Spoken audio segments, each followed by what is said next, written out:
Hola profesor, mi nombre es Camilo Londoño, el grado 11.1 y estamos con actividad sobre medidas de posición. Empezamos.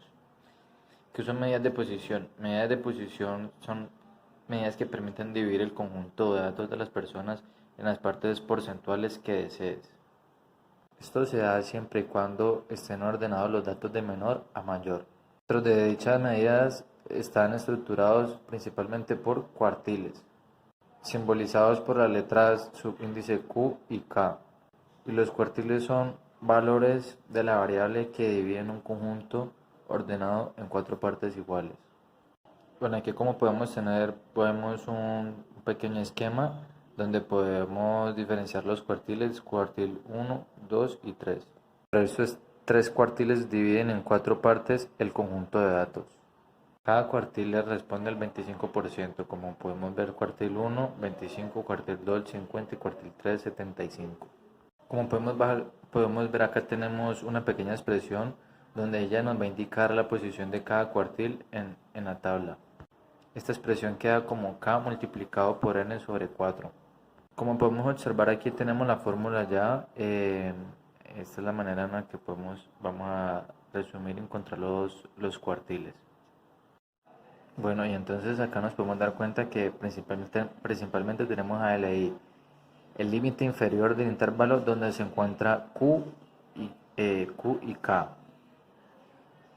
El FI es la frecuencia absoluta donde está el intervalo del cuartil. El F1 es la frecuencia acumulada del intervalo donde está el cuartil. Y la N es el número total de datos. Y se me ha olvidado, pues tenemos a AMP, que es amplitud de intervalo donde está el cuartil.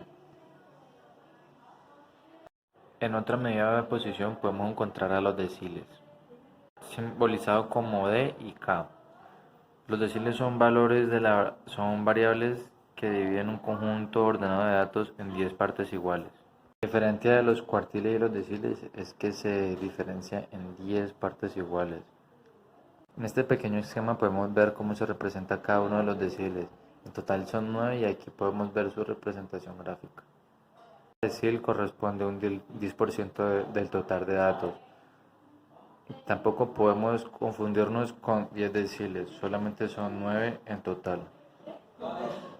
Lo que va en 10 son las partes que se dividen en los conjuntos de datos de 10 en 10. Aquí podemos notar la expresión de los deciles y nos podemos dar cuenta es a la misma que los cuartiles, cambia, que ya no dividimos entre 4 sino sobre 10.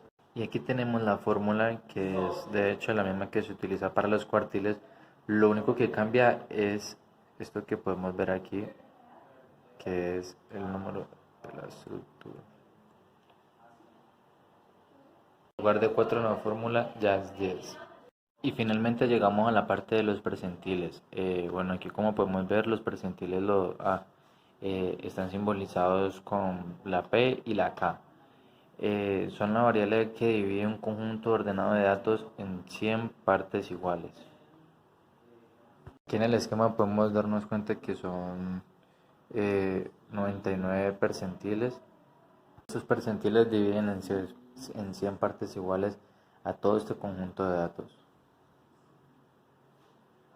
Podemos darnos cuenta que aquí tenemos la expresión para poder determinar la posición de cada percentil, donde K tomará valores de 1 hasta 99 y en el denominador el número de 100, debido a que se trata de percentiles. Y aquí podemos ver la fórmula que es la misma que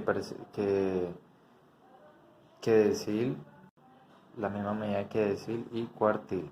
La diferencia como en todo, lo único que cambia es esta parte de acá. En lugar de tener el denominador 410, tenemos ahora un 100. Y básicamente estas serían las tres medidas de posición. Recordemos que las medidas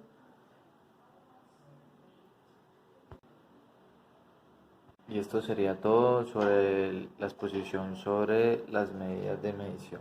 Muchas gracias.